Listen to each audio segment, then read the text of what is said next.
मान हो गए हैं, अपना उपक्रम शुरू करें। दीनानाथ शरण जी।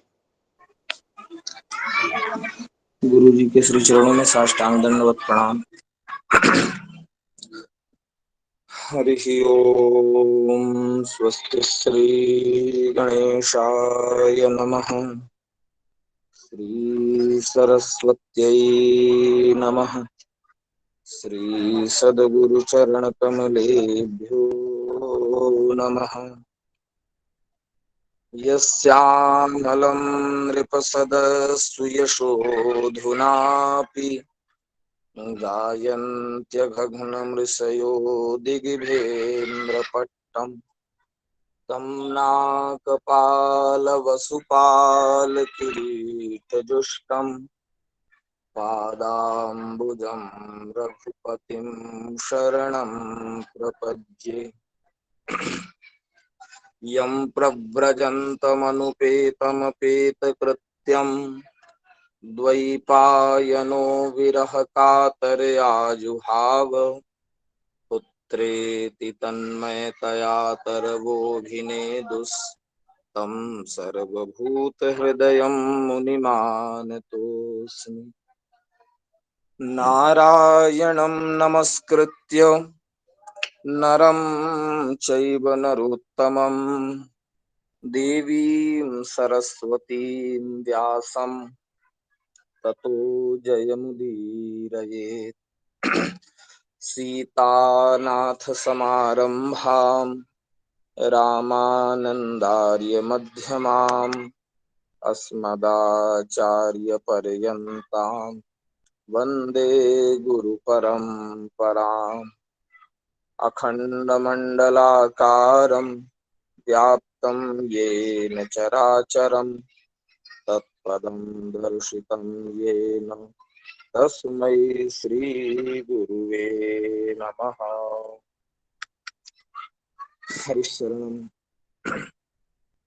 परम मंगलमय पुरातपुर अखिलेश्वर अकारण करुणावरुणालय भक्तवांछा कल्पतरु भक्तवत्सल करुणागत वत्सल अनाथों के नाथ भगवान श्री बालकृष्ण लाल की वांगमयी प्रतिमूर्ति श्रीमद् भागवत महापुराण के माध्यम से हम लोगों को यह जीवन का अलभ्य लाभ सत्संग के रूप में प्राप्त हो रहा है। इस भागवत की भागीरथी में अवगाहन करके हम लोग अपने जीवन को कृतार्थ कर रहे हैं। उसी क्रम में कल के पावन प्रसंग में गुरु जी के मुखारविंद से हम लोगों ने श्रवण किया। गुरुदेव भगवान ने सुनाया, आत्मा रामस्य मुनयो निर्ग्रंथा अप्युरुक्रमे कुर्वन्त्य हेतुकीं भक्तिम इत्थम भूत गुणो हरि।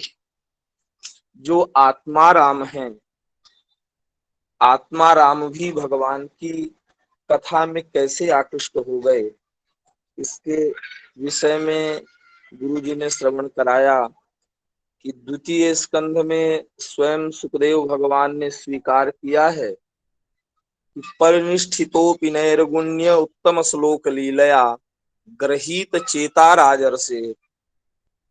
भगवान के चरित्र ऐसे हैं कि भगवान के चरित्रों ने मुझे खींच लिया। यद्यपि मैं निर्गुण ब्रह्म में स्थित था, फिर भी भगवान के चरित्र ऐसे हैं जिन्होंने मुझे खींच लिया। और इसी क्रम में गुरु जी ने बताया, उन व्यास जी द्वारा रचित श्लोकों का वर्णन किया जिस पर सुखदेव जी आकृष्ट हो गए। कहते हैं कि पहले भगवान के स्वरूप का वर्णन किया व्यास शिष्यों ने। जहाँ सुखदेव भगवान समाधिस्थ हैं, वहां जाकर के भगवान के स्वरूप का वर्णन किया। बरहा पीड़म नटवर बपु कर्णयो कर्णिकारम बिभ्रदवासः कनक कपिसम वैजयंतीम चमालाम रंध्रान वेणोरधर सुधया पूरयन गोपवृंदैः वृंदारण्यम स्वपद रमणम प्राविशद गीत कीर्ति। इसमें ठाकुर जी के स्वरूप का वर्णन, उनके सौंदर्य का वर्णन किया। और इतना सुंदर स्वरूप ऐसा श्रवण करके सुखदेव जी के मन में आया कि इतने सुंदर भी भगवान हो सकते हैं, भक्तों के ऊपर कृपा करने के लिए ठाकुर जी इतना सुंदर स्वरूप भी धारण कर सकते हैं।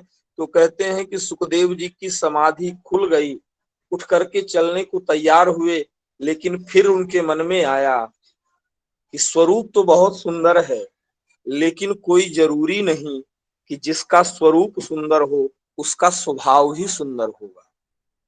क्योंकि बहुत ऐसा देखने में मिलता है कि बाहर से लोग तो बहुत सुंदर दिखते हैं, लेकिन अंदर कुछ और होते हैं। सुखदेव भगवान को भी लगा कि जो इतना सुंदर हो तो कहीं रूप का अभिमानी न हो, उसका स्वभाव कैसा होगा। तो कहते हैं फिर सुखदेव जी समाधिस्थ हो गए। तब व्यास शिष्यों ने श्रवण कराया, भगवान की दयालुता, भगवान की कृपा का वर्णन किया। उसमें गुरु जी ने श्रवण कराया इस श्लोक को, अहो बकीयम स्तन कालकूटम जिघांसयापाय यदप्य साध्वी लेभे गतिम धात्रिच्युताम ततोन्यम कम वा दयालुम शरणम व्रजेमो। उनके जैसा दयालु कौन हो सकता है, जो कालकूट जहर लगा करके आई है पूतना, बकासुर की बहन बकी, उसे भी ठाकुर जी ने वह गति प्रदान की जो गति अपनी माँ को प्रदान करेंगे।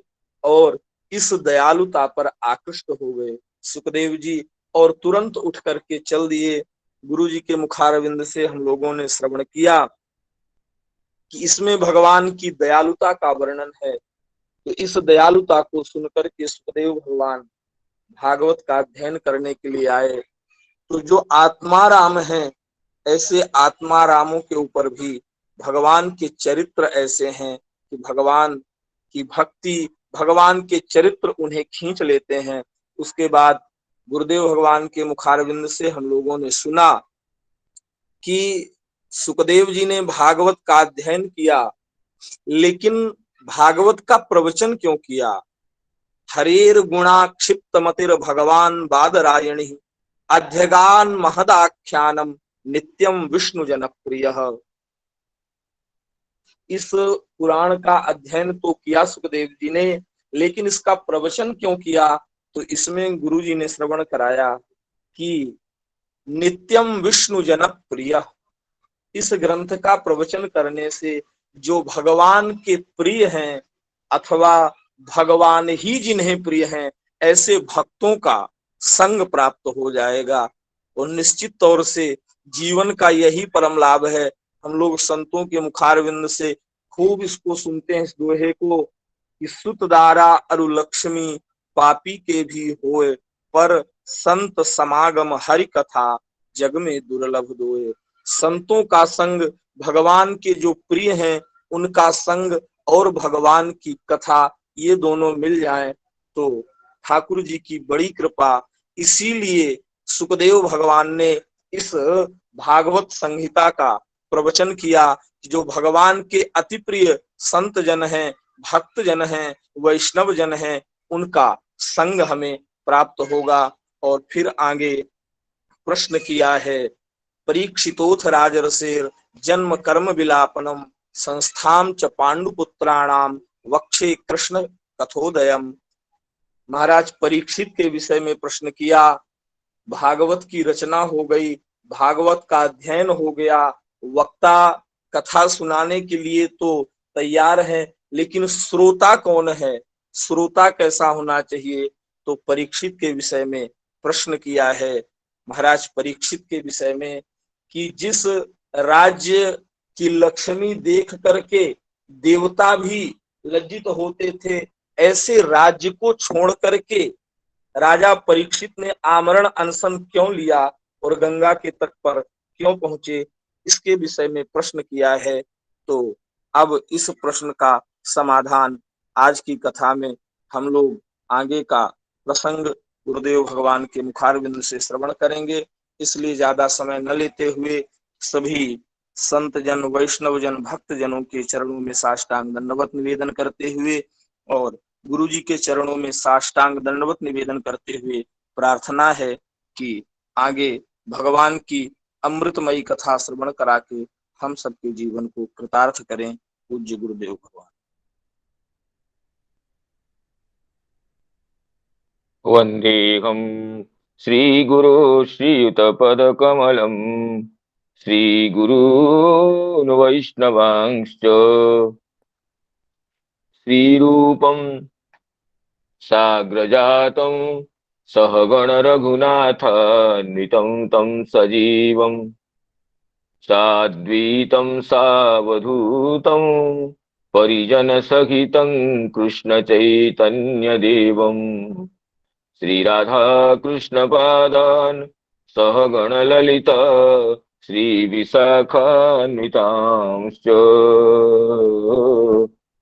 नीलाद्रुशङ्खमध्ये शतदलकमले रत्नसिंहासनस्थम् सर्वालङ्कारयुक्तं नवघनरुचिरं संयुतं चाग्रजेण भद्राया वामभागे रथचरणयुतं ब्रह्मरुद्रेन्द्रवन्द्यं वेदानां सारमीशं स्वजनपरिवृतं ब्रह्मदारु स्मरामि अनर्पितचरीं चिरात् करुणयावतीर्णः खलु समर्पयितुमुन्नतोज्ज्वलरसां स्वभक्ति श्रियम् हरिपुरतसुन्दरद्वितिकदम्ब सन्दीपितः सदा हृदयकन्दरे स्फुरतु वः शचीनन्दनः जाग्रत्स्वप्न सुषुप्तिषु स्फुरतु मे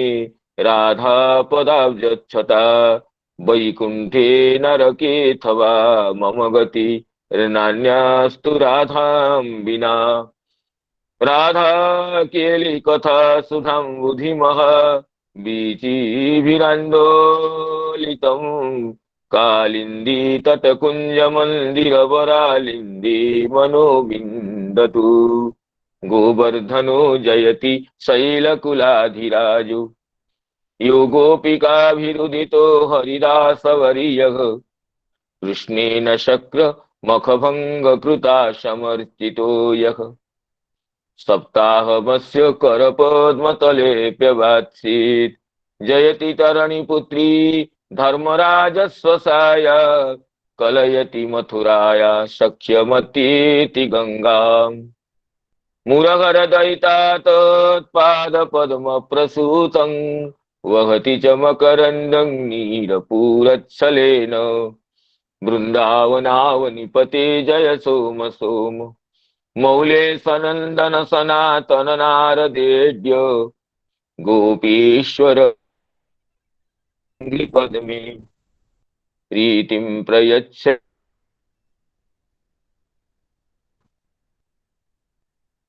सुसुख निवृत चेतस्तद्विदस्तान्यभावो व्यजितरुचिरलीला कृष्णसारस्तदीयम् व्यतनुत कृपया यस्तत्त्वदीपं पुराणम् तमखिलवृजिनग्नं व्याससूनुं नतोऽस्मि नारायणं नमस्कृत्य नरं चैव नरोत्तमम् देवीं सरस्वतीं व्यासं ततो जयमुदीरयेत् मूकं करोति वाचालं पंगुं लंघयते गिरिं यत्कृपातमहं वन्दे परमानन्दमाधवं बृन्दायै तुलसीदेवी प्रियायै केशवस्य च कृष्णभक्तिप्रदे देवी सत्यवती नमो नमः वाञ्छाकल्पतरुभ्यश्च कृपा सिन्धुभ्य एव च पतितानां पावनेभ्यो वैष्णवेभ्यो नमो नमः। श्रीमद् भागवत कथा सत्र में समवेत समस्त वैष्णव वृंद, गुरुजन वर्ग, मातृ वृंद और मित्र मंडली को विनम्र प्रणाम विनिवेदन करता हूं। जैसे हमारे प्रिय आचार्य दीनानाथ शरण जी अत्यंत मधुर भाव से, अत्यंत भावपूर्ण कंठ से गत दिवस की कथा की चर्चा की, वो अत्यंत श्लाघनीय है। सत्य ही कहा गया है, कंठे सुधा वसति वही भगवत जना नाम। भगवत भक्तों की कंठ में तो अमृत ही कंठ से बरसता रहता है। तो अमृतमयी वाणी से, सुधामय कंठ से आचार्य दीनानाथ शरण जी जिस तरह गत दिवस कथाओं की व्याख्या करते रहे, तो ऐसे लगा कि और ही सुनते रहे। सुनने की लालसा की तृप्ति तो नहीं होती थी। तो उसी क्रम में कुछ आप सभी की अनुकंपा को पाथेय करते हुए आज की कथा में प्रवेश करना चाहेंगे। तो सुखदेव जी भागवत का अध्ययन और प्रवचन क्यों किए, इसका उत्तर तो श्री महर्षि दे ही दिए थे कि आत्मा रामाश्च मुनयो निर्ग्रंथा अप्युरुक्रवी कुर्वन्त्य हेतु किंग भक्तिम इत्थम भूत गुणो हरि। भगवान श्री हरि के ऐसे ही गुण होते हैं जो कि ऐसे सच्चिदानंदमय आनंद परमानंदमय गुण होते हैं जो कि आत्माराम गणों को भी आकर्षण कर लेते हैं। तो इस तरह इस श्लोक की अनेक बार आचार्य हमारे पूज्य आचार्य नरोत्तम प्रभु जी ने भी चर्चा की थी, और इसके बाद और 2 दिन भी इसकी चर्चा हुई। तो ये महनीय श्लोक की चर्चा अत्यंत सौभाग्य से हुई। तो इस प्रसंग में श्री मधुर ये अद्वैत वीथि पथिके रूपास्या स्वानंद सिंहासन लब्ध दीक्षा हठेन केनापि वयं शठेन दासी कृता गोप बधू बिटेन, इस श्लोक की चर्चा की गई थी। तो इस क्रम में उन्होंने बताया था कि ये श्लोक आचार्य बिल्वमंगल जी का है। ये वास्तव में श्री चैतन्य चरितामृत की मध्य लीला में ये अंतिम उपांतिम अंश में श्री बिल्वमंगल जी के नाम में उद्धार किया गया। बिल्वमंगल जी की जो कृष्ण कर्णामृत है उसके एक सत्य की तो व्याख्याएं मिलती है, लेकिन और 2 शतक है, जिन 2 शतकों में ये सब इन द्वितीय शतक तृतीय शतक जो है वो उन शतकों में ये श्लोक है। तो इसलिए हमारी पूज्य माता जी उर्मिला जी जी की ये जिज्ञासा थी कि बिल्वमंगल जी की अद्वैत सिद्धांत से क्या प्रयोजन है, लेकिन ये इसमें ये निवेदन है कि जो पहला श्लोक है बिल्वमंगल जी का, चिंतामणि जयति सोमगिरी गुरु में, ये सोमगिरी जो शब्द है, जो गिरी शब्द है, गिरी शब्द से ही उनके गुरु कोई अद्वैतवादी संप्रदाय के थे ये अनुमित होता है। क्योंकि गिरी पुरी भारती ये जो शब्द है ये दशनामी संप्रदाय में आचार्य भगवत्पाद शंकराचार्य जी के संप्रदाय में ही ये शब्द प्रचलित है। तो पहले अद्वैतवादी थे, बाद में भगवत गुणानुवाद से आकृष्ट होकर ये परम भक्त हुए हैं, ऐसे प्रतीत होती है। और भी ये शतक में और भी श्लोक बिल्वमंगल जी का एक श्लोक है, मैं सुनाना चाहूंगा कि शैवावयं नखलु तत्र शैवावयं नखलु तत्र विचारणीयं पंचाक्षरी जप परा नितरां तथापि चेतो मदीय मतसी कुसुमाभासम स्मेराननम स्मरति गोप बधू किशोरम। हम लोग शैव थे, निरंतर पंचाक्षरी मंत्र का ही जप करते थे, लेकिन अब तो ऐसा हो गया मेरा चित्त स्मेरानन गोपवधु किशोर श्री कृष्ण को ही स्मरण करता है। ये भी श्लोक मिलता है बिल्वमंगल जी के कृष्ण कर्णामृत के परवर्ती शतक में। तो इससे ये भी सिद्ध होता है कि बिल्वमंगल जी अपने प्रथम अवस्था में अद्वैतवादी थे और ये शैव भी थे। तो इसलिए ये श्लोक बिल्वमंगल जी के नाम में उद्धृत है। और ये प्रसिद्धि भी है कि आगे मधुसूदन सरस्वती पाद जी का भी श्लोक है। जो भी हो, मधुसूदन सरस्वती जी के ऊपर इनका प्रभाव पड़ा हो, लेकिन ये बिल्वमंगल जी के नाम में श्री चैतन्य चरितामृत ग्रंथ में उद्धृत होने से तो इसलिए श्री बिल्वमंगल जी के नाम पर ये श्लोक को बताना पड़ा, ये निवेदन है। और इस तरह और भी श्लोकों के आधार से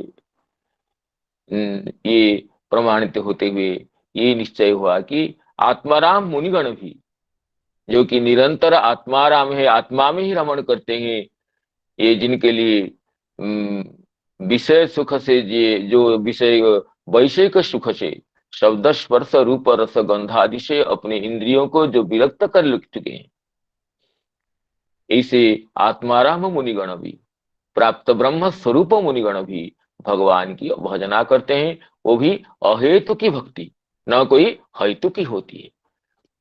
इसमें भगवान के गुण का ही, परमानंदमय दिव्य गुण का ही वैलक्षण्य है, वैशिष्ट्य है। इस तरह सुखदेव जी के अध्ययन अध्यापन प्रसंग के बाद जो प्रश्न था पहले सौनकादि मुनियों का कि राजर्षि परीक्षित जी कैसे, इस परीक्षित जी को श्रीमद् भागवत का श्रवण कैसे हुआ। और राजर्षि परीक्षित जी अपने राज्य को छोड़ करके ये प्रायोपवेशन करके क्यों बैठे थे। इसलिए भागवत जी के जो प्रथम श्रोता है राजर्षि परीक्षित जी, उनके विषय में को प्रशमित करते हुए राजर्षि परीक्षित जी के जन्म और कर्म का वृत्तांत बताने के लिए महाभारत की जो अंतिम कथा है उसका प्रारंभ करते हैं। इस श्लोक का कल पाठ हुआ था। ये परीक्षितोऽथ राजर्षेर् जन्म कर्म विलापनौ संस्थां च पांडुपुत्राणां वक्षे कृष्ण कथोदयं। राजर्षि परीक्षित के जन्म कर्म विलापन, विलापन अर्थात विलीन होना, अर्थात परम पद को लाभ करना। लिंग श्लेषण धातु से ये न्यंत में ये लुट प्रत्यय करने से विलापन रूप होता है, अर्थात विलीन होना, अपना शरीर, उनके शरीर का विलय होना या परम पद को प्राप्त करना। जन्म कर्म च विलापनं च एतेषां समाहार। जन्म कर्म विलापनम। राजर्षि परीक्षित जी के जन्म, कर्म और परम धाम की प्राप्ति, इन सब विषयों को मैं कहना चाहता हूँ। श्रुत जी कह रहे हैं संस्थांग च पांडुपुत्राणाम, पांडुनंदन परम भागवत पांडवों की भी परम पद प्राप्ति की कथा, क्योंकि इन कथा से ही श्री कृष्ण कथा का उदय होता है। भगवान श्री कृष्ण की जो मधुमयी कथा का इससे उद्गम होता है, आविर्भाव होता है। इसलिए इस कथा को मैं कहना चाहता कहूंगा भी। तो इसे उपक्रम करते हुए श्री सुत महर्षि कहते हैं यदा मृधे कौरव सृंजयानाम, यदा मृधे कौरव सृंजयानाम वीरे स्वथो वीर गतिम गतेषु भृकोदराविद्ध गदाभिमर्श भग्नोरुदंडे धृतराष्ट्रपुत्रे। भृकोदराविद्ध गदाभिमर्श भग्नोरुदंडे धृतराष्ट्रपुत्रे।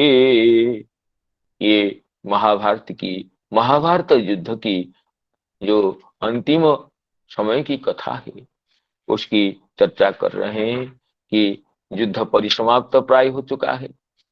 ये दुर्योधन का जानुभंग हो गया है। ये वृकोदर भीमसेन के द्वारा दुर्योधन का ये जानुभंग हो गया है। यदा, और इसमें क्या हुआ है ना, कौरव पांडव दोनों पक्षों की बहुत से वीर गति को प्राप्त हो चुके हैं और भीमसेन की गदा के प्रहार से दुर्योधन की जांघ टूट चुकी थी। तो अश्वत्थामा अपने प्रभु दुर्योधन के प्रिय कार्य समझ करके क्या किया, उसने द्रौपदी के सोते हुए पुत्रों के सिर काट करके उसे भेंट किया। वो तो सोच रहा था कि पांडवों के सिर काटूंगा, मरते मरते दुर्योधन को मैं खुशी कर दूं अपने प्रभु को। लेकिन पांडव समझ करके, पंच पांडव समझ करके पंच पांडवों के युवा पुत्रों के सिर को काट करके इसने ले लिया।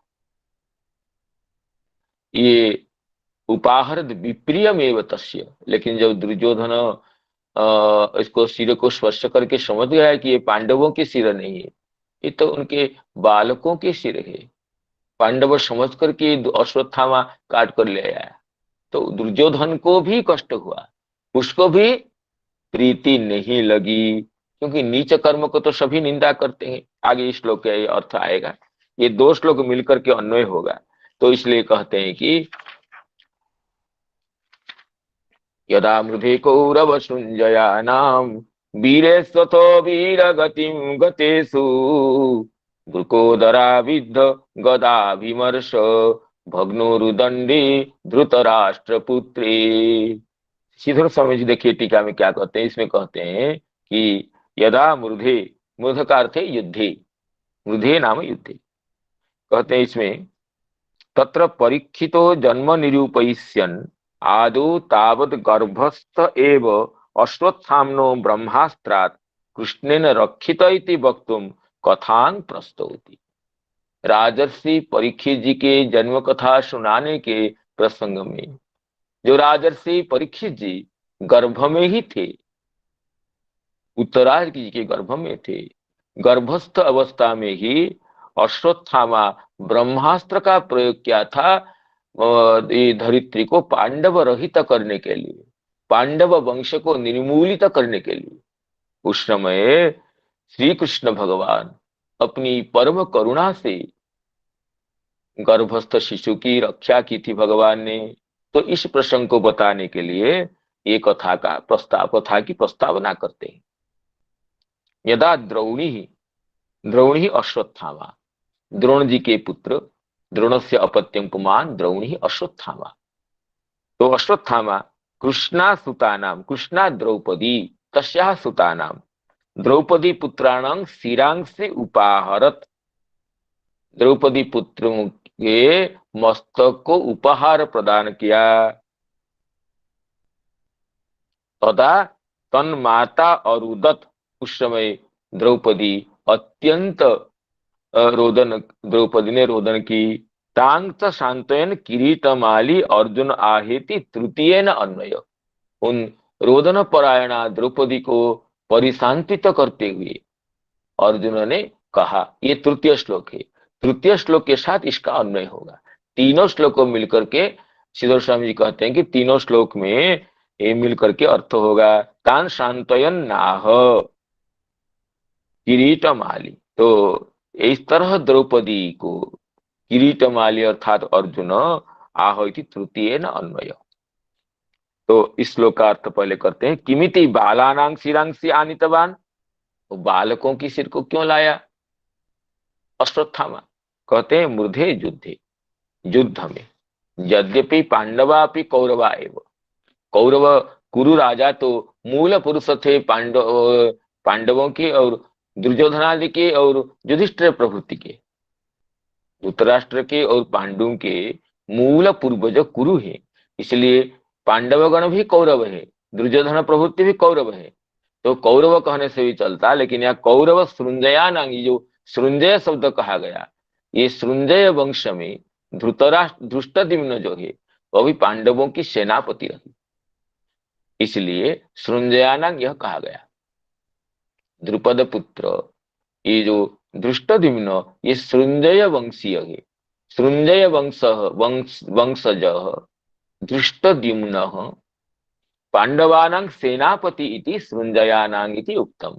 तो कौरव पद देने के बाद ये सृंजयानांग जो कहा गया, सृंजय वंशज धृष्टद्युम्न जिनके सेनापति थे उन पांडवों के, तो पांडवों के सेनापति का धृष्टद्युम्न का उल्लेख स्वतंत्रतया करने के लिए सृंजयानांग पद दिया गया।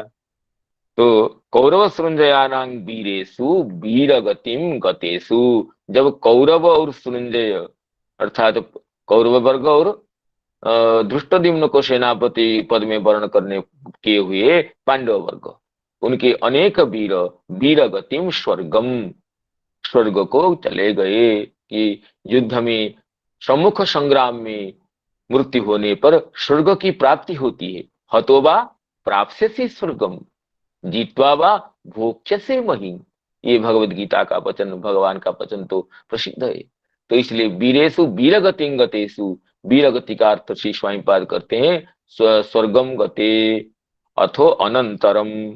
उसके बाद ब्रुकोदरा विद्ध गदाभिमर्श भग्नोरुदंडे धृतराष्ट्र पुत्रे, धृतराष्ट्र जी के पुत्र दुर्योधने ब्रुकोदरेण, ब्रुकोदर जो भीमसेन है उनके जिनके उदर में ब्रुकोनामा अग्नि रहती थी, इसलिए वो समस्त भोजन को, प्रचुर भोजन को भी शीघ्र ही पचा लेते थे, इसलिए ब्रुकोदर उनको कहते हैं। तो ब्रुकोदरेण नाम भीमसेनेन आविद्धायाः क्षिप्तायाः गदायाः अभिमर्शेन अभिघातेन, ब्रुकोदराविद्ध गदाभिमर्श, ब्रुकोदर जी के द्वारा, भीमसेन जी के द्वारा आविद्ध माने क्षिप्त जो गदा है, उस गदा के अभिमर्श से अर्थात अभिघात से भग्न हो गए उरुदंडो यस्य, भग्नो उरुदंडो नाम ये जांघ रूपक दंड, उरु रूपक दंड, जंघा ही दंड जिनका, ये उरुदंडो, उरु एव दंडो उरुदंडो, उरु रूपक दोनों दंड टूट चुके थे। किसके? ना धृतराष्ट्र पुत्र के, कैसे? ना भीमसेन जी के द्वारा ये निक्षिप्त गदा के आघात से। तो धृतराष्ट्र के जंघा टूट जाने से वो तो सोए हुए थे। इस तरह जब इसी अवस्था में, इसका आगे फिर अन्वय होगा, यदा मृधे कौरव सुंजयानां वीरे स्वतो वीर गतिम गतेषु भ्रुकोदराविद्ध गदाभिमर्श भग्नोरुदंडे धृतराष्ट्रपुत्री, भग्नोरुदंडे धृतराष्ट्रपुत्री। इसमें श्री चक्रवर्ती पाद भी वही विषय को कहते हैं। तत्र गर्भस्थ एवं परीक्षित श्री कृष्ण दर्शनं प्राप इति कथां वक्तुं कथां प्रस्तौति। श्री कृष्ण भगवान के दर्शन, बिरला दर्शन तो राजर्षि परीक्षित जी को गर्भ में ही मिल गया था। इस कथा को बताने के लिए ये प्रस्तावना करते हैं, प्रस्तुति करते हैं। यदा द्रौणी अश्वत्थामा कृष्णाश्रुतानाम द्रौपदी पुत्राणाम शिरांसी उपाहरत, सिर को उपहार दिया, तदा तन्माता अरुदत इति तृतीय अन्य, उस समय उनकी पुत्रों की माता भगवती द्रौपदी रोदन करने लगी। तृतीय श्लोक में अन्वय है। कौरवाः दुर्योधनाद्याः सृंजय वंशोद्भवस्य धृष्टद्युम्नस्य पांडव सेनापतित्वात् सृंजय पदेन पांडवा लक्ष्यन्ते। श्रीधर स्वयंपाद जो कहे तो वही कहते हैं कि ये सृंजय पद से, सृंजय वंशोद्भव धृष्टद्युम्न जिनके सेनापति है, उन पांडवों का यहाँ सृंजय पद से लाभ होता है। वीर गतिम भीष्मोक्त युक्त्या मोक्षम स्वर्गं च। यद्यपि श्री श्रीधर स्वयंपाद ये व्याख्यान किए कि वीरगति स्वर्गम, लेकिन श्री चक्रवर्ती पाद कहते हैं वीरगति मोक्षम स्वर्गम च। दोनों है। जिन जो वीरगण युद्ध में भगवान के श्री विग्रह को, अर्जुन के रथ में भगवान श्री कृष्ण सारथ्य कार्य कर रहे हैं,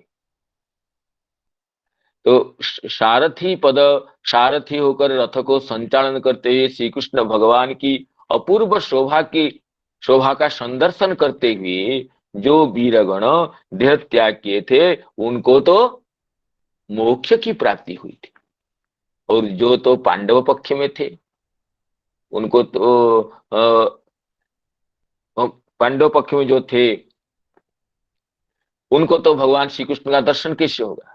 कौरव पक्षीय योद्धाओं को तो श्री कृष्ण का दर्शन हो रहा था, लेकिन जो पांडव पक्ष में योद्धागण थे, उनको तो श्री कृष्ण का दर्शन करके और देह त्याग नहीं किए थे, तो उनको तो स्वर्ग की प्राप्ति हुई। जो कौरव पक्ष के योद्धा थे, वो युद्ध में सारथी कार्य करने वाले श्री कृष्ण को दर्शन करते हुए शरीर त्याग किए। तो पितामह भीष्म जी अपनी स्तुति में, ये प्रथम स्कंद की 9वें अध्याय में स्तुति में इस विषय को उल्लेख किए हैं। विजय रथ कुटुंब आततोत्री, विजय रथ कुटुंब आततोत्री, धृतहय रश्मिनी तत्रिये क्षणीये, धृतहय रश्मिनी तत्रिये क्षणीये, भगवती रतिरस्तु मे मुमूर्षो, भगवती रतिरस्तु मे मुमूर्षो, यमिह निरीक्ष्य हता गता स्वरूपम, यमिह निरीक्ष्य हता गता स्वरूपम, हता गता स्वरूपम। पितामह भीष्म जी भगवान की स्तुति करते कहते हैं, विजय रथ कुटुंबे, अर्जुन का रथ जिनका कुटुंब था, कुटुंब जैसे परिरक्षणीय था। आज तो तोत्र लगाम पकड़े हुए थे, और धृतः रश्मिनी, वाम हस्त में अश्व के रज्जु, और दाहिने हस्त में ये चाबुक को पकड़े हुए थे, तोत्र पकड़े हुए हैं। तो धृतः रश्मिनी विजय रथ कुटुंबे आत्तोत्रे धृतः रश्मिनी तत्रे क्षणीये। तो इससे अपूर्व शोभा भगवान की थी। भगवान की वर्णना तो शंख चक्र गदा पद्म धारण करके बताई गई होती या बांसुरी से होती, लेकिन ये कुरुक्षेत्र युद्ध में एक हस्त में अश्वों के रज्जु और दूसरे हस्त में ये जो प्रतोद को धारण किए हैं, तो ये जो अपूर्व शोभा। और इसमें कहे टीकाकार कहे कि मुख में हूं शब्द कर रहे थे, अश्व को चलाने के लिए, अश्व को अभिष्ट मार्ग में लेने के लिए हूं ऐसे हूं अश्व को उत्साह पूर्वक अश्व की गति को बढ़ाने के लिए भगवान हूं शब्द भी करते थे। तो और जो युद्ध युद्ध की जो कुरुक्षेत्र की जो धूलि आकर के भगवान के मुख में और उड़ करके मुख की और श्यामल मधुरिमा को और बढ़ा देती थी। इसलिए तत्क्षय क्षणीय, एक हाथ में प्रतोद, एक हाथ में अश्वरश्मि, और मुख में हूं जो नाद कर रहे थे, इससे भगवान की शोभा तो सचमुच देखने वाली थी। तत्क्षय क्षणीय। और पितामह भीष्म जी इस शोभा के आगे तो अपने आप को बेच डालते, कहते भगवती रति रतु रस्तु में मुमूर्षो, मुमूर्षु मेरी रति। ऐसे ही भगवान में वीर रस के जो अधिष्ठाता है, अत्यंत वीर होकर जो युद्ध में और जो अपने प्रिय भक्त अर्जुन के रथ की सारथ्य कार्य करते थे, ऐसे भगवान में मेरी रति हो। आगे कहते हैं यमिह निरीक्ष्य हता गता स्वरूपम, जिनको निरीक्षण करके, जिनकी रूप सुधा का पान करके, हता स्वरूपम गता, जो हत हुए थे वे स्वरूपम सायुज्य मुक्ति प्राप्तवंत। तो पितामह भीष्म जी इसमें ये कहें कि भगवान की ये अलौकिक कर्म है। भगवान की सारथ्य कार्य को देख करके जो जो योद्धा शरीर त्याग किए थे, उनको तो सायुज्य मुक्ति की प्राप्ति हुई। और बाकी वीरों को, जिनके भाग्य में जिनके ये में ऐसा सौभाग्य नहीं था, उनको तो स्वर्ग मिलेगा ही, हतोवा प्राप्त से स्वर्गम। तो इसलिए श्री टीकाकार चक्रवर्ती पाद कहते हैं कि वीरे स्वथो वीरगतिम गतेषु। तो वीरगतिम, वीरगति के अर्थ करते हुए चक्रवर्ती पाद कहते हैं भीष्मोक्त युक्त्या मोक्षम स्वर्गं च। भीष्म की जी की स्तुति के अनुसार जमिह निरीक्ष्य हता गता स्वरूपम, इस वचन के आधार पर जिन वीरों को यह सौभाग्य मिला कि ये सारथ्य कार्य करते हुए, ये भगवान के पार्थ सारथी के संदर्शन करते हुए शरीर छोड़े, उनको तो सायुज्य मुक्ति की प्राप्ति हुई, और बाकी को तो स्वर्ग की प्राप्ति हुई। तो कौरव पक्ष और पांडव पक्ष अनेक वीरों की जब ऐसे वीरगति हुई, यथा योग्य मोक्ष की या स्वर्ग की प्राप्ति हुई, तब ब्रुकोदरेण आविद्धायाः क्षिप्तायाः गदायाः अभिमर्शेण घातेन, भीमसेन के द्वारा क्षिप्त गदा की आघात से भर्तुः दुर्योधनस्य एव प्रियम स्यादिति पश्यन्, वस्तुतस्तु तस्य दुर्योधनस्य विप्रियमेव तत् प्रथमं शत्रुवध श्रवणेन हर्षोदयात्, स्पर्शेन भीमादीनां स्वशत्रूणाम् अवधज्ञानात्, बालवधाच्च कुरुवंश लोप श्रवणाच्च विषादोत्पत्तेः हर्ष विषादाभ्याम तन्मृत्यु प्राप्तेरिति भावः। अतएव आह जुगुप्सितम् इति। किरीटाग्राणां बहुत्वात् किरीटस्था माला बाजस्य अस्ति इति स किरीटमाली अर्जुन। तो चक्रवर्ती पाद दोनों श्लोकों की सम्मिलित रूप से व्याख्या करते हैं। तो आगे की श्लोक भी हम उच्चारण करते हैं। भर्तु प्रियम द्रोणी रीतिष्म पश्यन्, भर्तु प्रियम द्रोणी रीतिष्म पश्यन्, कृष्णाश्रुतानां स्वपतां शिरांसि, कृष्णाश्रुतानां स्वपतां शिरांसि, उपाहरद विप्रियमेव तस्य जुगुप्सितं कर्म विगर्हयन्ति, जुगुप्सितं कर्म विगर्हयन्ति। कहते हैं कि भर्तु प्रियम द्रोणी रीतिष्म पश्यन्, द्रोणी अश्वत्थामा ये सोचा कि अंतिम क्षण दुर्योधन जी को शरीर छोड़ते छोड़ते मैं उनका प्रिय कार्य कुछ कर लूं। तो भर्तु प्रियम इति पश्यन्, भर्तु दुर्योधनस्य, स्म इति वितर्के, जो स्म शब्द है वो वितर्क अर्थ में है, संभावना के अर्थ में है। ये कहते हैं श्री श्रीधर स्वामी पाद। द्रोणी रीति स्म पश्यन् इति एवं प्रियम स्यादिति पश्यन्, इससे प्रिय हो जाए शरीर त्याग करते करते दुर्योधन का कोई प्रिय कार्य कर लूं, ये सोच करके अविचारित रूप से अश्वत्थामा सोते हुए बालकों की युवा पुत्रों की हत्या कर डाली। कहते हैं कि तस्य तद विप्रियमेव, ये कहते दुर्योधन को भी प्रिय नहीं लगा। दुर्योधन तो सुनकर खुश हुआ है कि यह अश्वत्थामा 5 पांडवों के मस्तक काट कर ले आया, लेकिन जब अश्वत्थामा अपने वस्त्र के आच्छादन से निकाल करके शिरों को दिखाता है और शिरों को स्पर्श करके दुर्योधन जैसा दुष्ट भी दुखित हो जाता है कि ये तो तुमने बहुत अनुचित कार्य किया। बालकों को ऐसे तो नियम नहीं कि शत्रु को सोते समय आक्रमण करना, ये राजनीति की मर्यादा नहीं है। ये युद्ध के लिए, धर्म युद्ध में ये तो निंदित है। शत्रु को पीछे से आक्रमण करना, विगत शत्रु को आक्रमण करना और सोते हुए शत्रु को मार डालना सर्वथा निंदित है। और उसमें भी ये बालक है, युवा बालक है, युवा है। तो ये सोच करके तो बहुत ये दुर्योधन को भी इसमें सुख नहीं मिला। पहले तो सुख हो गया था अश्वत्थामा के वचन से कि मेरे शत्रुओं को पंच पांडवों के सिर देखने के मिला, पंच पांडवों के सिर को, कटा हुआ सिर को देखते हुए मैं आनंद से शरीर त्याग करूंगा।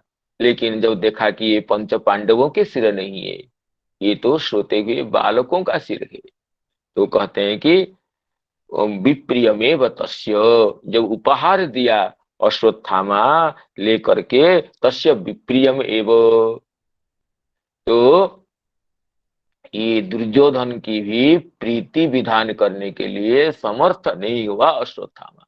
क्यों?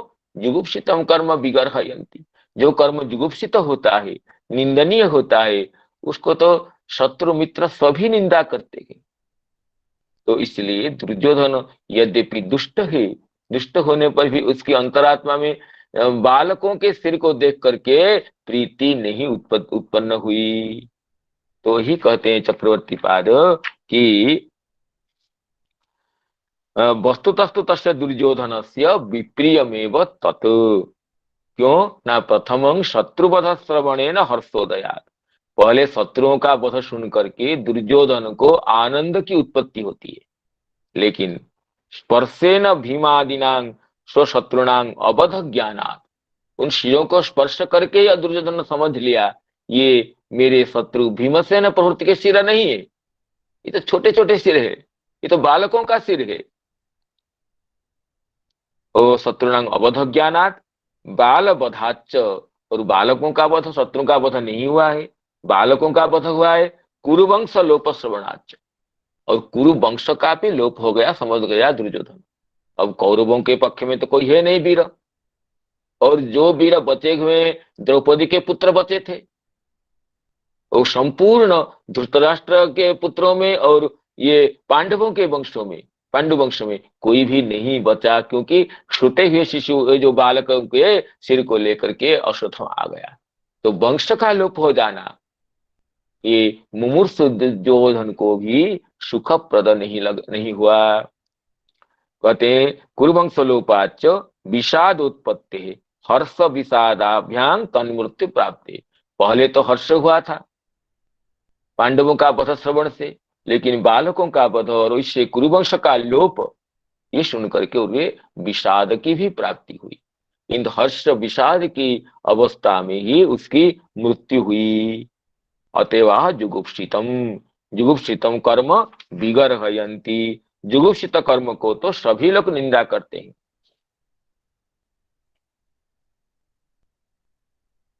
भर्तुप्रियं द्रोणीरिति स्म पश्यन् कृष्णा सुतानां स्वपतं शिरांसि उपाहरद विप्रियमेव तस्य जुगुप्सितं कर्म विगर्हयन्ति। जुगुप्सितं कर्म विगर्हयन्ति माता शिशूनां निधनं सुतानां। माता शिशूनां निधनं सुतानां निशम्य घोरं परितप्यमाना। निशम्य घोरं परितप्यमाना तदारुदद बाष्पकलाकुलक्षी तां सान्त्वयन्नाह किरीटमाली। तदारुदद बाष्पकुलाकुलाक्षी तां सान्त्वयन्नाह किरीटमाली।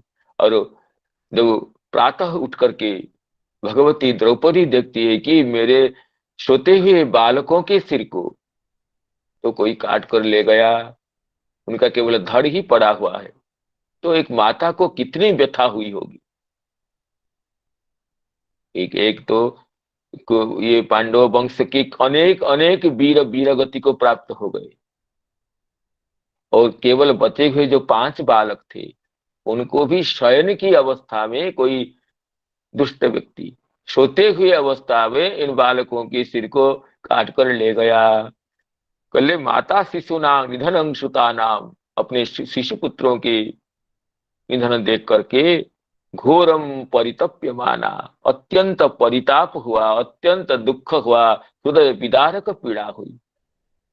अभी युद्ध समाप्त होने वाला है, चल चाहे ये द्रौपदी कुछ खुशी तो साजीवन दुखी नहीं रही, अंत क्षण में कुछ सुख था कि मेरे बालक कुछ 5 बालक बच गए, लेकिन ये कराल काल की प्रेरणा से ये भी नहीं हुआ।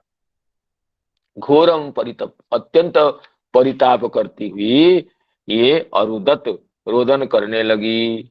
स्वाभाविक है। तांग सांत्वयन नाह किरीटमाली। किरीटमाली शब्द का अर्थ है अर्जुन।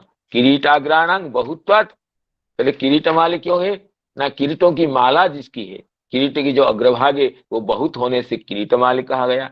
अथवा किरीटस्था माला वा जस्य अस्ति, वा किरीटस्थ माला जिसकी है। शत्रुगण जब अपने किरीट को जिन जिन जिन शत्रुओं को जय करते थे अर्जुन, तो शत्रुगण अपने किरीट खोल खोल करके चरणों में रख करके प्रणाम करते हुए किरीट के भेंट चढ़ाते थे, तो इसलिए किरीटों की माला ही हो गई थी अर्जुन के पास।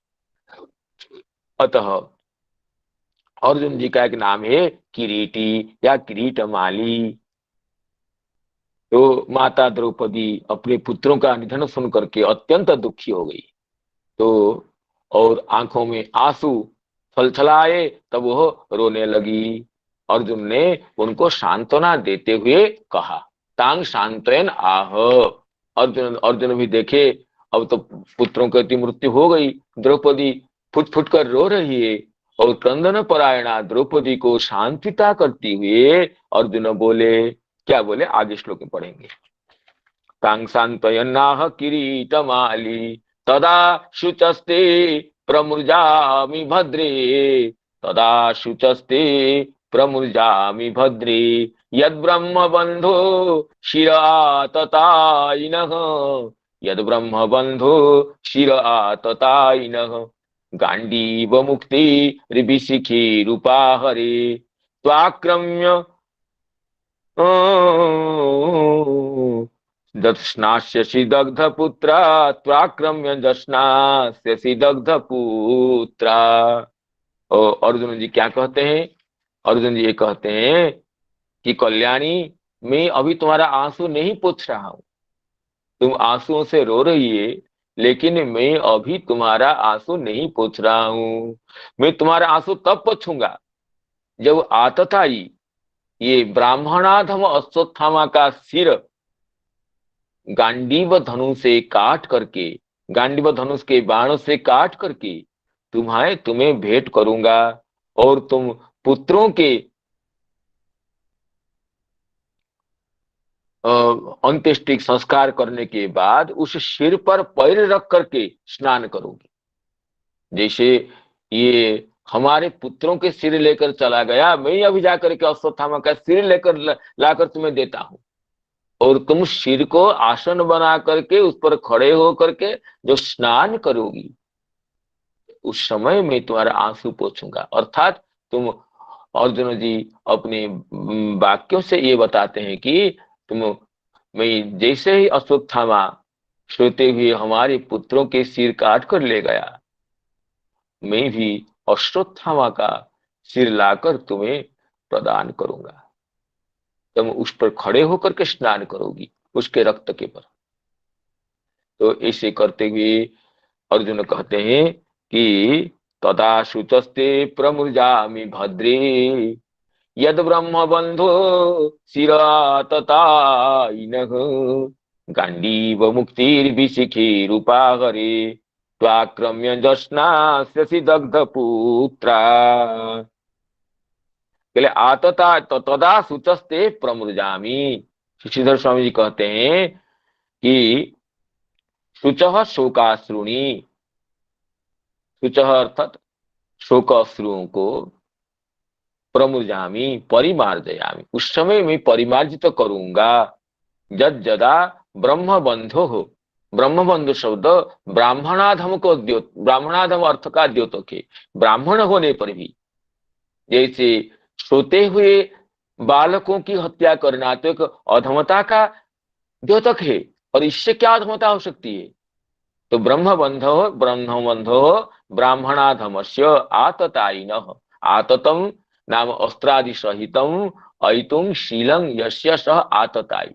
अस्त्र शस्त्र के साथ जो विचरण करता है मारने की इच्छा से, तो ये स्मृति में आतताई छह व्यक्तियों को आतताई कहा गया है। अग्निदो गरदश्चैव शस्त्रपाणि धनापः क्षेत्र दार हरश्चैव षडेते ह्याततायिनः।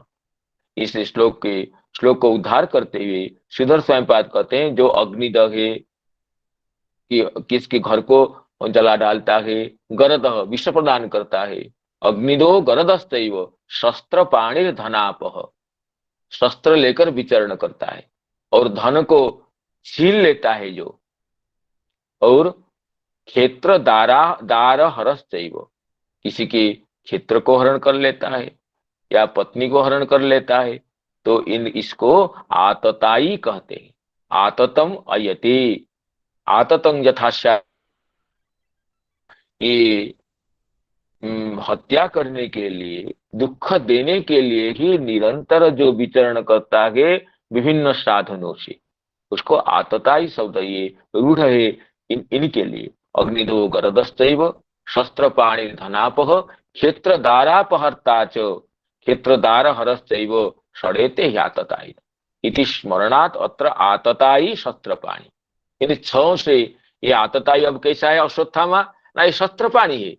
शस्त्र लेकर के रात्रि में पांडव शिविर में घुस करके सोते हुए ये बालकों की जो हत्या जिसने की वो तो आतताई है। सम्मुख संग्राम में युद्ध करना अलग बात है, लेकिन शयन की अवस्था में अब सोते हुए उसमें भी बालकों की हत्या करना कितना निंदनीय है। तो अर्जुन जी कहते हैं कि इस आतताई के मैं हत्या करके सिर ले आऊंगा।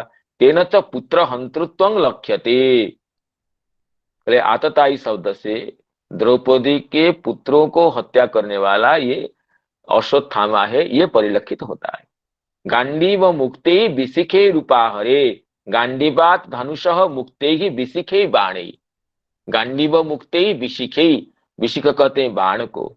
गांडीव धनुष से निकले हुए बाणों से मैं सिर को काट करके तुम्हें उपहार प्रदान करूंगा। उपाहरे अर्थात तो समीपम आनयामी, मैं तुम्हारे उसके सिर को काट करके तुम्हारे पास ले आऊंगा। जत शिरः आक्रम्य आसनं विधाय, उस सिर को आसन बना करके अर्थात सिर के ऊपर बैठ करके तुम स्नान करोगी। दग्ध पुत्रा सती, और तुम तो दग्ध पुत्रा, तुम्हारे सब पुत्रगण वीर गति को प्राप्त हो गए। अब शयन की अवस्था में ही दुष्ट अश्वत्थामा उनके सिर काट कर ले गया। इसलिए हे दग्ध पुत्रा, हे सती, मैं अभी तुम्हारे आंसुओं को नहीं पूछता हूं, उस समय पूछूंगा जब मैं अश्वत्थामा के सिर को अपने गांडीव धनुष से निकले हुए बाण से काट कर तुम्हें भेंट करूंगा, और तुम उसको आसन बना करके उस पर बैठ करके स्नान करो। उस समय तुम्हें मैं तुम्हारे आंसू पूछूंगा, अभी तो आंसू पूछने का समय नहीं है। ये कह करके अर्जुन अब अश्वत्थामा का अन्वेषण करने के लिए निकलते हैं। तदा सुतस्ते प्रमृजामि भद्रे यद ब्रह्म बंधो शिर आततायिनः गांडीव मुक्तिर्विशिखे रूपाहरे त्वाक्रम्य यत्स्नास्यसि दग्ध पुत्रा। इस श्लोक की टीका में श्री चक्रवर्ती पाद भी वही बात को कहे हैं जो कि श्रीधर स्वामी जी ने व्याख्या में लिखे हैं। वही है और कोई स्वतंत्र बात नहीं है। शुचः शोकान जत जदा ब्रह्म बंधो ब्राह्मणाधमस्य आततायिन शस्त्रपाणे अग्निदो ग्रदस्तैव शस्त्रपाणे धनापह क्षेत्रदारापहारी च षडेते आततायिन इति स्मरणात्। तो ही विषय है। तो आगे देखते हैं। इति प्रियां बल्गु विचित्र जल्पी, इति प्रियं बल्गु विचित्र जल्पी सशान्तयित्वा च्युतमित्रसूतः, सशान्तयित्वा च्युतमित्रसूतः अन्वाद्रवदंशित उग्रधन्वा कपिध्वजं गुरुपुत्रो रथेन, अन्वाद्रवदंशित उग्रधन्वा कपिध्वजं कपिध्वजो गुरुपुत्रं रथेन इति प्रियांग बल्गु विचित्र जल्पे। अपनी प्रिया द्रौपदी को इस तरह वाणी से सांत्वना देते। अब क्या क्या जा सकता है, केवल वाणी से सांत्वना देना ही संभव है। इसलिए कहते हैं कि इति प्रियांग बल्गु विचित्र जल्पे। अपने अर्जुन अपनी मीठी और विचित्र बातों से द्रौपदी को सांत्वना दी अर्जुन ने। और अच्युत मित्र सूत, अच्युत भगवान जिनके मित्र भी हैं और सारथी भी है। पहले तो सारथ मित्र थे ही, अब इस मित्र होते हुए सारथ्य कार्य भी जो कर रहे थे वो अच्युत मित्र सूत। अच्युत मित्रम सूतश्च यस्य सह अच्युत मित्र सूत अर्जुन। अच्युत मित्र सूत अब वो क्या करते हैं, अन्वा द्रव दंशित उग्र धन्वा, अब उग्र गांडीव धनु को धारण करके और अन्वा द्रवत अश्वत्थामा के पीछे दौड़ पड़े। दंशित अर्थात कवच युक्त होकर के। वो अमर कोश में दंशनम भी एक कवच का नाम है। वो इसमें संनद्धो वर्मित सज्जो दंशित व्यूढ़ कंकट, ये युद्ध के लिए जो कवचादि पहनकर सज्ज होकर निकलते हैं उनके लिए अमरकोश में ये शब्द है, पर्यायवाची शब्द है। सन्नद्ध वर्मित सज्ज दंशित व्यूढ़ कंकट। तो ये युद्ध के लिए कवचादि पहन करके जो तैयार होकर के निकले हैं इनके नाम है। दंशन कवच का नाम है। दंशन युक्त जो है वो दंशित नामक कवच युक्त सांजू पहन करके कवच युक्त होकर के अन्वाद्रवत कपि गुरुपुत्रम रथेन, अब रथ में बैठ करके रथ में सवार होकर के गुरुपुत्र अश्वत्थामा के पीछे दौड़ पड़े अर्जुन अपने भयानक गांडीव धनुष को ले करके। तो इसकी टीका को अभी तो समय पूर्ण हो रहा है, तो इसकी टीका को आगामी दिवस में आप सभी की अनुकंपा से अध्ययन करने का सुयोग मिलेगा। तो श्लोक को उच्चारण करते हुए और समस्त गुरुजन वर्गों को, सुधी श्रोत्र मंडली को प्रणाम करते हुए संजात त्रुटि विच्युति प्रमाद आदि के लिए क्षमा प्रार्थना करते हुए वाणी को विराम देना चाहता हूं। तदा इति प्रियांबल्गु विचित्र जल्पी सशांतो इत्वाच्युत मित्र सूतः अन्वाद्रवदंशित उग्रधन्वा कपिध्वजो गुरुपुत्रं रथेन, कपिध्वजो गुरुपुत्रं रथेन। हरे कृष्ण कृष्ण कृष्ण हरे हरे, हरे राम राम राम हरे हरे। जय जय श्री राधे। श्रीमद् भागवत महापुराण की जय। समस्त श्रोतृ मंडल